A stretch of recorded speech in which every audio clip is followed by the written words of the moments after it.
Queridos, eu sou o Padre Rodrigo Carneiro e esse é o nosso canal, Atraídos pela Palavra de Deus.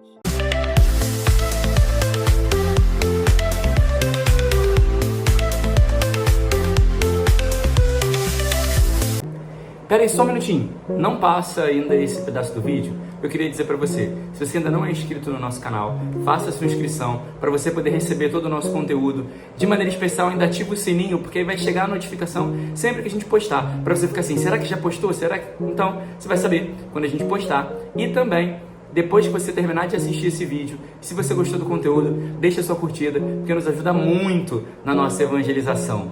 Deus abençoe, gratidão. Vamos então agora à nossa partilha da Palavra de Deus.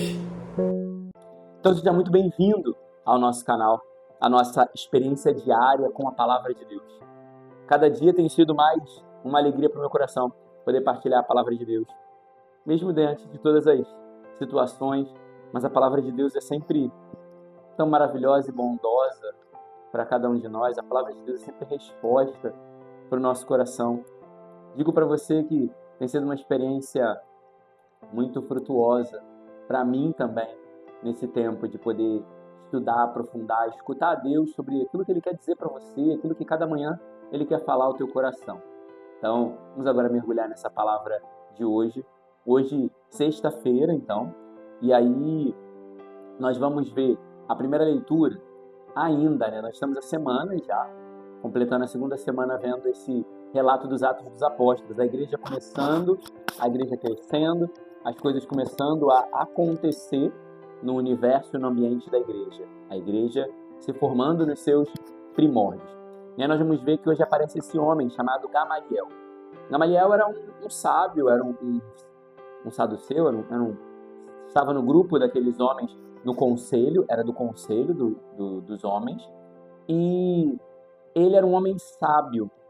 Ele era um homem que pensava, que via além dos outros. Os outros estavam vendo um problema e queriam eliminar o problema mesmo, diretamente. Então, uma postura que muitas vezes nós temos. Tem um problema, tem que ser eliminado. Senhor, tem um problema, tira esse problema do meu caminho. Senhor, tem uma dificuldade, tira porque eu não quero. Gamaliel estava pensando em cima daquele problema. Estava avaliando o que poderia ser feito. Refletindo sobre que frutos ele poderia colher. Pensando além do problema. Então, Gamaliel era um cara meio fora da caixinha. Entendeu? E aí, ele vai dizer... Outros se levantaram, juntaram um monte de gente, mas quando eles morreram, todo mundo se dispersou. Será que esses caras também, daqui a pouco isso não vai cessar e eles mesmos vão se dispersar? Ou, se eles perseverarem, pode ser que seja uma obra de Deus e nós vamos estar lutando contra Deus. Queridos, quantas vezes nós lutamos contra Deus?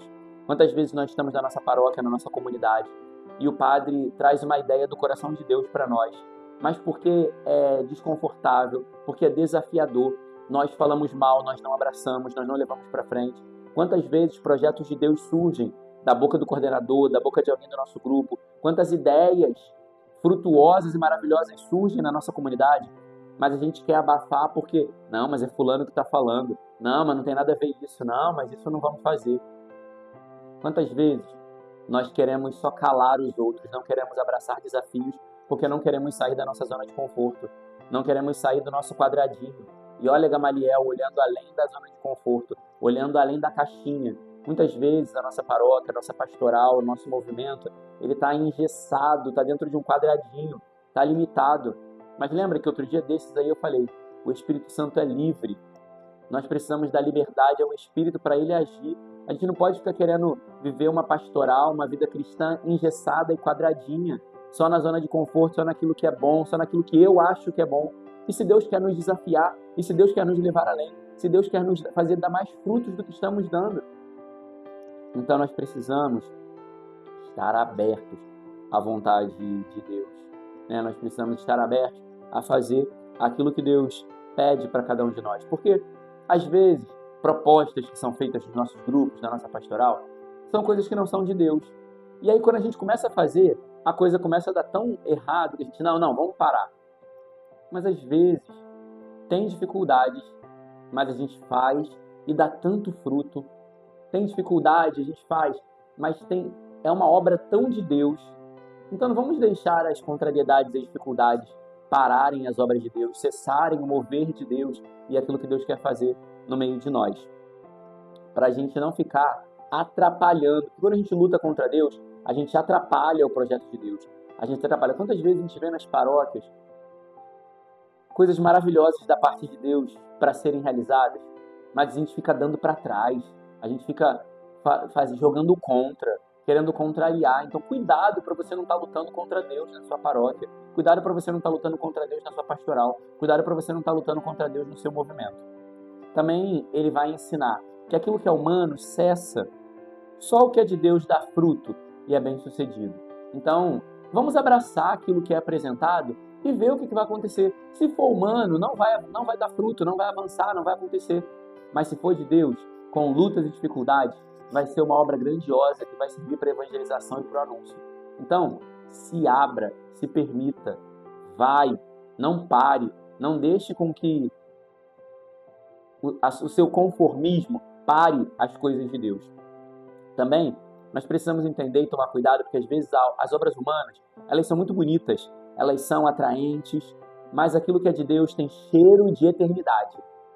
Isso eu refleti agora lendo esse texto.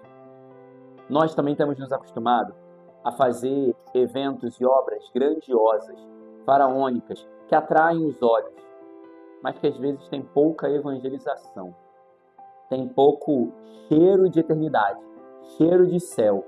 A gente tem feito coisas que as pessoas gritam, cantam, choram, mas saem dali do mesmo jeito. Então a gente tem que tomar cuidado com isso, muito cuidado, porque a gente não pode ver de uma igreja só de gritos e choros. A igreja vive de conversão, de mudança de vida, de pessoas transformadas, de testemunho autêntico e coerente da verdade e da palavra de Deus. Eu fico vendo que às vezes eventos luxuosos de beleza, com telão de LED, com não sei o quê, mas com pregações tão vazias, com pregações tão superficiais. Queridos, Pedro, na sua primeira pregação, ele pregou numa praça. Não tinha telão de LED, não tinha bola, não tinha microfone, e 3.000 pessoas se converteram, porque tinha vida, tinha autoridade de Deus. Pedro não estava falando dele mesmo, Pedro não estava se promovendo, não era um discurso político, não era palanque para se promover, mas Pedro estava falando de uma autoridade do alto, do céu, e 3.000 pessoas se converteram. Então a gente precisa tomar cuidado também, que às vezes a gente pensa assim, mas como é que a gente vai fazer esse evento? Porque a gente não tem dinheiro para isso, dinheiro para aquilo, dinheiro para aquilo outro. Queridos, o mais importante é o anúncio do Evangelho, é o anúncio de Jesus. Aí a gente faz um evento para que as pessoas venham, mas não vamos ao encontro das pessoas. A gente faz um evento esperando que 300 pessoas venham, mas tem 5.000 lá fora, esperando para serem encontradas. 5.000 lá fora esperando por um anúncio.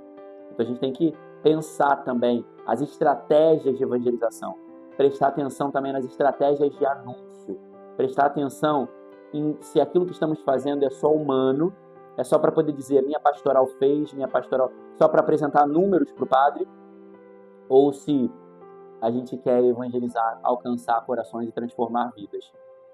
Também vai finalizar a primeira leitura dizendo que os discípulos foram açoitados, porque os homens ouviram Gamaliel. Foi coerente o que Gamaliel falou. E aqueles homens então resolveram não prender mais, mas surraram Pedro e João. E Pedro e João saíram dali muito felizes por terem sido achados dignos de sofrer pelo Senhor.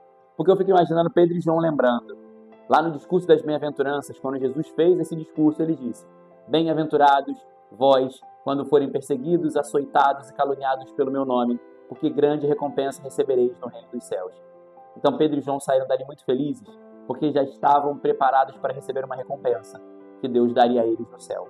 Então, nas contrariedades, nos açoites, nas dificuldades, se alegre, a nossa alegria brota, porque eu vou receber uma recompensa no céu. Eu recebi a recompensa dos homens, que é o descaso, o açoite, a dificuldade. Mas Deus quer me dar uma grande recompensa no céu que está reservada para mim. O Evangelho vai mostrar mais uma vez Jesus instigando os seus discípulos. Porque vai dizer que ele perguntou para Filipe, como é que a gente vai alimentar esse povo? Mas vai dizer o texto, ele já sabia o que ele ia fazer. Ele já estava com um plano todo definido, mas ele queria instigar os discípulos. Então, em primeiro lugar, vamos a Filipe. Filipe vai dizer: Senhor, nem se tivéssemos 200 denários, 200 moedas, nós conseguiríamos alimentar todo esse povo. Senhor, não tem o que fazer. Isso é impossível. Filipe apresenta para Jesus o seu impossível. Mas Jesus é o Deus do impossível. Jesus é o Deus que faz aquilo que é impossível para nós. E para que ele está fazendo isso com Filipe? Para gerar confiança. Porque Filipe vê, é impossível, mas ele fez. Então ele é digno de confiança. Eu posso segui-lo e viver com ele, porque ele faz aquilo que é impossível para mim. Aquilo que eu não tenho capacidade, ele pode fazer. Ele realiza em mim e através de mim. Porque foram os discípulos que distribuíram o pão, né? Então o pão multiplicado por Jesus foi distribuído pelos discípulos. A obra de Deus se espalhou pela mão dos discípulos. Mas aquilo que inicialmente era impossível para ele, porque ele não poderia multiplicar, Jesus fez e deu na mão dele para ele levar. Deu na mão dele para ele ser instrumento. Fez dele um instrumento. Mas só foi possível porque ele confiou em Jesus. Porque ele poderia ter dito: Jesus, eu não sei, poderia ter fugido, poderia ter se escondido, poderia não ter participado e vivido aquele momento. Muitas vezes, diante do nosso impossível, a gente foge de Deus, a gente se afasta do Senhor, mas Ele é o Deus do impossível. E aí André, escutando, André sempre muito atento, pescou e falou: Jesus, a gente tem 5 pães e 2 peixes. Isso é muito pouco. André apresentou o seu pouco para Jesus, mas do pouco de André, Deus alimentou e saciou todo mundo. Então, muitas vezes, você tem pouco para oferecer, você não tem muita coisa para dar, mas Deus quer pegar o seu pouco e transformar em muito, porque Deus é o Deus que, do seu pouco, do seu nada, daquilo que você não sabe fazer, das suas incapacidades, Deus é capaz de multiplicar. Deus é capaz de alcançar multidões pelo seu nada, pela sua incapacidade, pelo pouco que você pode fazer, pelo pouco que você pode oferecer. Mas você não pode deixar de oferecer. É pouco, mas ofereça. É pouco, mas submeta a Jesus. É pouco, mas coloque aos pés dele. Porque grandes obras ele pode fazer e realizar. Então, o seu pouco, submeta a Jesus, porque ele pode fazer uma grande obra. Porque Jesus, ele completa o nosso esforço. Então, André pôde pouco, mas no pouco Deus completou aquele esforço dele e fez uma grande obra. Deus sempre faz mais e além daquilo que os nossos olhos podem ver. Deus sempre faz mais além daquilo que eu acho que eu sou capaz. Então, nós precisamos olhar para esse evangelho como ele termina. Que quando eles recolheram muitas sobras. Do pouco que André ofereceu, Deus fez tanto, que sobrou uma infinidade de coisas.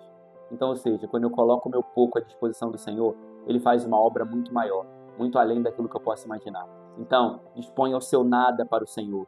Também, bote o seu impossível diante de Deus, para que Ele, como Deus do impossível, possa realizar. Louvado seja nosso Senhor Jesus Cristo, para sempre seja louvado.